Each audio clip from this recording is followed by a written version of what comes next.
Hello and welcome. Today, we are diving deep into the mind of a total marketing legend.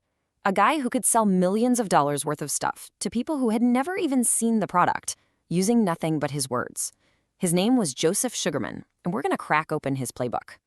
But hey, before we get into all the good stuff, if you're the kind of person who loves seeing complex ideas broken down, do me a quick favor. Hit that subscribe button and give this explainer a like. It really helps us out, and trust me, you won't want to miss what's coming up next. So let's just start with the biggest challenge for anyone who writes anything, right? How in the world do you grab someone's attention and just not let go? How do you make them read every single word from the headline all the way down to the very last period? This was the exact puzzle that Joseph Sugarman dedicated his life to solving. And for Sugarman, the answer starts really, really small. It all begins with just one sentence. He had this philosophy that the first sentence of anything you write has one job, and only one job, to make you read the second sentence. That's it. Nothing else matters. He had a brilliant way of thinking about this. He compared it to a giant steam locomotive. You know, it takes a massive, incredible amount of energy just to get those wheels to turn. But once that thing starts chugging along, it builds momentum, and it becomes pretty much unstoppable. Your writing is exactly the same. Those first few sentences have got to be short, simple, and so ridiculously easy to read that your reader is already moving down the track before they even know what's happening. So once that train is in motion, that's when Sugarman's most famous idea takes over. This is really the heart of his entire method, a concept he called the slippery slide. This is the engine that keeps all that momentum going. And a slippery slide is, well, it's exactly what it sounds like. Just imagine a playground slide that's been greased up with a ton of oil. Once you sit down, gravity just takes over, right? You can't stop. You're going to slide all the way to the bottom. Your ad, your email, whatever you're writing, it should create that exact same feeling, an irresistible momentum. So how it works in practice is like a domino effect. The first sentence makes you read the second. The second makes you want to read the third. See the pattern here? Every single sentence is just a link in a chain, pulling the reader to the next one. The goal is to make stopping feel like more work than just continuing to read. Okay, that sounds great, but what if your reader wants to jump off the slide halfway down? How do you keep them hooked, especially when you have longer paragraphs? Well, Sugarman had this brilliant little trick for this. He called it planting seeds of curiosity. So what he would do is, at the end of a paragraph, he'd drop in a short little phrase like one of these. You've seen them before, but there's more. Or, let me explain. These simple little phrases create what's called an open loop in your brain. They're like these tiny cliffhangers that your mind just has to resolve, forcing you to read the next paragraph. It's so subtle, but believe me, it is incredibly powerful. All right, so we've got the mechanics down, the slippery slide and the seeds of curiosity. But what's the actual fuel for this engine? For Sugarman, it was always about deep human psychology, specifically that constant dance between logic and emotion. And this is just a perfect illustration of his core belief. See, he was selling one of the very first computerized phone directories.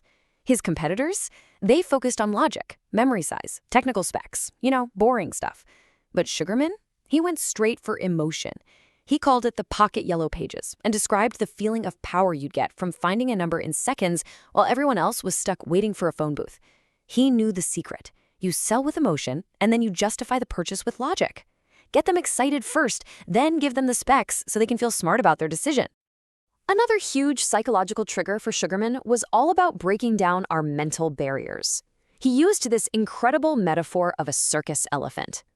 When an elephant is a baby, it's tied to a stake with a heavy chain. It learns, I can't escape. So when it's a massive, powerful adult, it can be held by just a tiny rope because it still believes it can't break free. It's a self-imposed limitation. And you know what? We all have these limitations. Let's try one right now. Take a look at these 9 dots. The challenge is pretty simple. Connect all of them using only 4 straight lines, and you can't lift your pen from the paper. Go ahead and pause if you want to give it a shot. I'll wait. Most people really struggle with this, all because of a rule they just made up in their own head.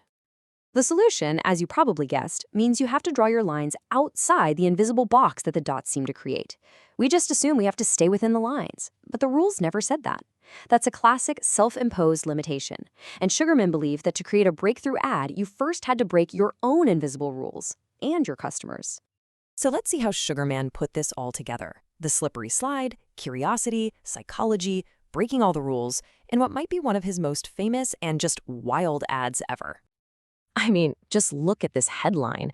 And remember, this was for an electronic game, Hungarian conspiracy. It's totally bonkers. It's shocking, it's bizarre, and you absolutely have to read the next sentence just to figure out what on earth is going on. The locomotive is officially at full speed. So the ad then spins this absolutely incredible story. It claimed that this new game was the next Rubik's Cube, which was also a Hungarian invention that supposedly tanked US productivity.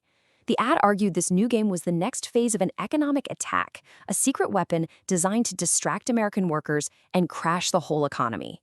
It was complete fiction, of course, but man, what a story.